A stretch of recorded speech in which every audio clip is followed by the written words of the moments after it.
Pinahanga ng 8 taong gulang na si Arman Hernandez Jr. ng Don Carlos Village Elementary School sa Pasay City ang palarong pambansa matapos mag-uwi ng 5 gintong medalya sa artistic gymnastics.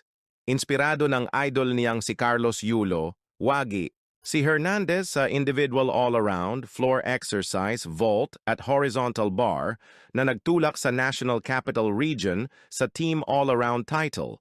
Nakamit din niya ang bronze sa mushroom event. Kaya siya ang may pinakamaraming medalya sa elementary division. Dating silver medalist sa Batang Pinoy Games, pinili ni Hernandez ang gymnastics kaysa dance sport sa tulong ng kanyang ina. Tinuruan siya ni Munehiro Kugimiya, ang coach ni Yulo, na siyang nagturo rin sa kanya tungo sa tagumpay. Salamat sa panonood. Huwag kalimutang i-like, i-share at mag-follow.